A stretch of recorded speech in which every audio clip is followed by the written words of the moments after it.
Good day, everyone. My name is RJ Pishaksarin. I'm with Carl Justin Apiza and Angel Kathleen Garcia, and we'll be discussing the challenges to the profession.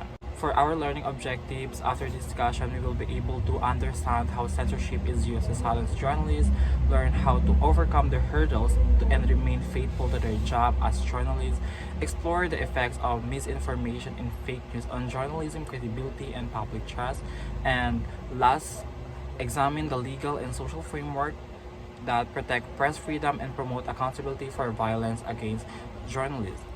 Journalists' traditional duty as truth tellers is being questioned all across the world. This difficulty stems from a decentralization trend in which more and more information, whether accurate or not, is being broadcast to audiences at ever increasing rates through ever increasing channels that are growing faster than media practitioners can keep up. The journalism profession in the Philippines faces a myriad of challenges that impact its integrity, effectiveness, and safety. In reality, journalism is a profession that helps the public representing the facts that everyone should be aware of. With a rich history of media engagement in a vibrant press landscape, Filipino journalists are often at the forefront of social change and accountability. However, they contend with issues such as threats to press freedom, political pressures, killings, and the rise of misinformation. Being a journalist faces a lot of challenges, especially in the modern era. These challenges not only hinder the ability of journalists to report freely and accurately, but also pose significant risks to their safety and well-being. For simply doing their job, journalists face violence, harassment, intimidation, and even death in many parts of the world. The need to depend on press freedom and guarantee that journalists can work in a secure environment is highlighted by this dangerous reality. As the media landscape continues to evolve, understanding these challenges is crucial for fostering a resilient and responsible journalism sector in the Philippines. First, we have here the attack on media. Journalists are battling not with safety, integrity, and the notion that their work as a journalist matter. Even when confronted with a system designed to silence them, they remain determined to tell and share the tales that must be spoken. First, we have here intimidation. In the Philippines, journalists are frequently intimidated, especially when reporting on government corruption. Many journalists live in fear because they know the crimes against their colleagues, such as harassment, assault, or even murder, are rarely punished. This culture of impunity makes journalists feel in danger, forcing many to question if delivering the truth is worth jeopardizing their lives. For the second one, harassment. Legal harassment is another big concern. Journalists frequently face legal action which are used as weapons by elites to silence them. These actions are not only about censoring one story, they also intend to financially ruin journalists and their organization, generating stress and inciting self-censorship. For reporters, lawsuits mean more than just uncomfortable legal proceedings. They also more impose pressure on their well-being and livelihood. The last one, discrimination. While digital media has increased journalism reach, it has also created a new battleground. Journalists are frequently targeted online, including cyberbullying, harassment, and even doxing, or the act of revealing personal information about someone online without their consent. For those covering a serious or contentious topic, particularly in politics, this brutal internet attacks takes a mental and emotional toll, isolating the journalists in their mission to deliver the truth.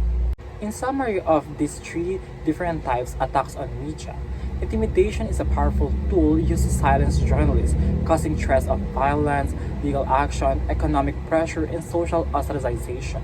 Harassment can manifest as a physical attacks, verbal abuse, and stalking, while discrimination can take the form of hiring practices, unequal access to information, or denial of opportunities based on journalists' gender, race, ethnicity, or political affiliation. Declining trust in journalism. According to the Reuters Institute for the Study of Journalism, the Philippines news media environment has witnessed substantial changes over the last year, especially in private broadcasting, which is seeing a continued fall in the audiences.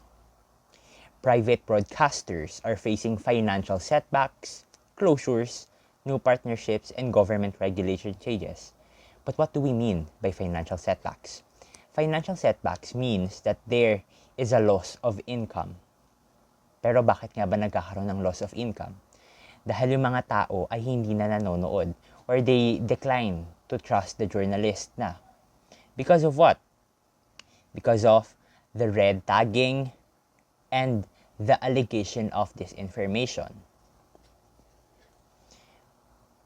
Secondly, the government regulation changes. What do we mean by regulation or government regulation changes? It is the financial regulations. What do we mean by financial regulation? These are the taxes that the private broadcasters pay. Also, by government regulation, it also means protection regulation. Protection for the journalists or for the media practitioners.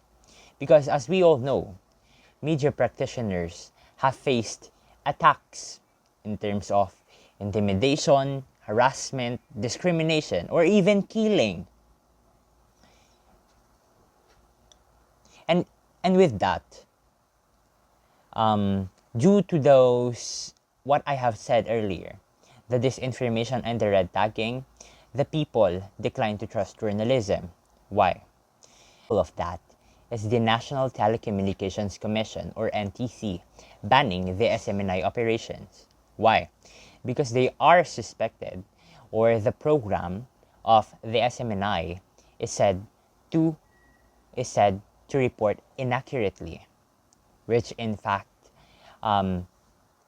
was led by Pastor Apollo Kibuloy, which is an ally of a former president, Rodrigo Roa Duterte. Fake news and misinformation. The spread of fake news and misinformation is one of the most serious difficulties that journalists face in today's digital age. With the ease with which information can be shared on social media platforms, misleading narratives can spread like wildfire, weakening the journalism's credibility. Social media platforms such as Facebook, Twitter, Instagram, etc. have become a fertile grounds for the quick dissemination of false information, which makes it a difficult job for the journalists to differentiate the credible sources in between the misleading content. Since we know that the fake news do not fact check or do not report accurately, they spread the news faster, which in fact, the journalists are put under a lot of pressure to debunk that misinformation right away, which makes it difficult for them to research thoroughly and to provide a accurate data or an analysis for the people to trust into.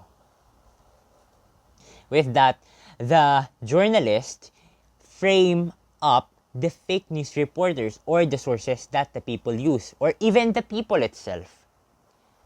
The journalists frame it up. But what do we mean by framing it up? It is about listing the names of the people or the sources or such.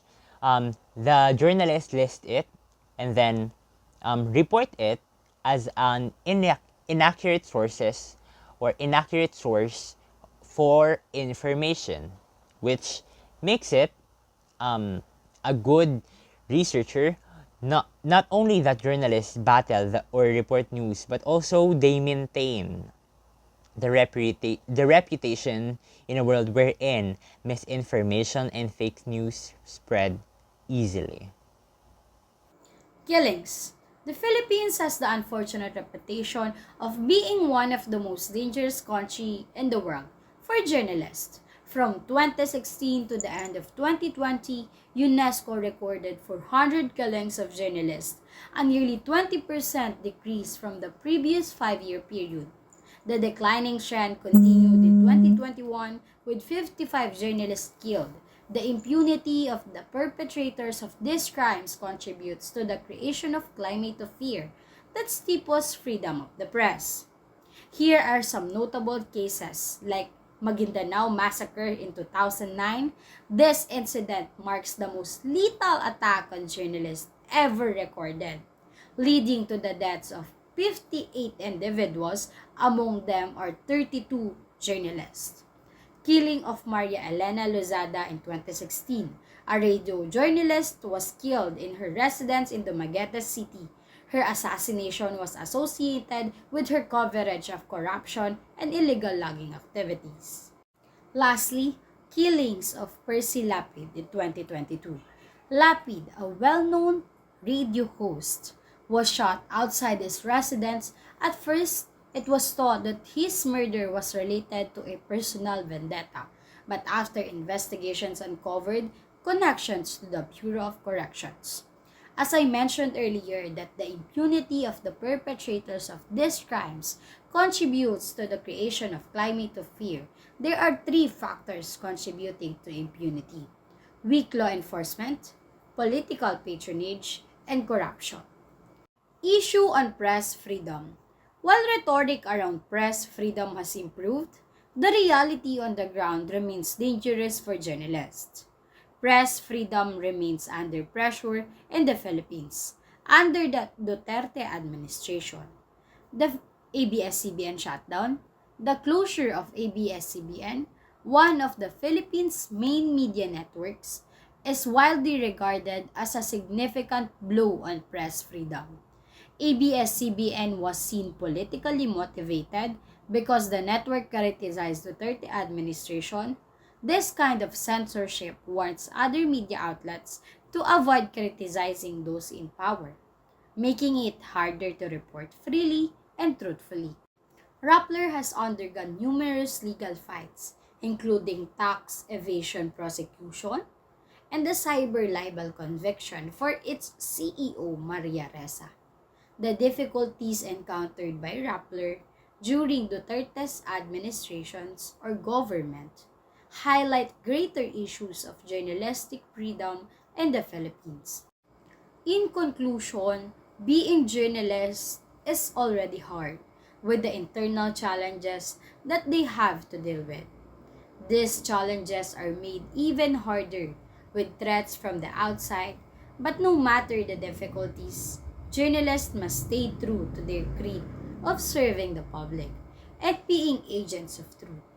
At its very lowest level, journalism is a job, but it is a job of the highest order, requiring the commitment, courage, and honesty of anyone willing to tell the truth to power.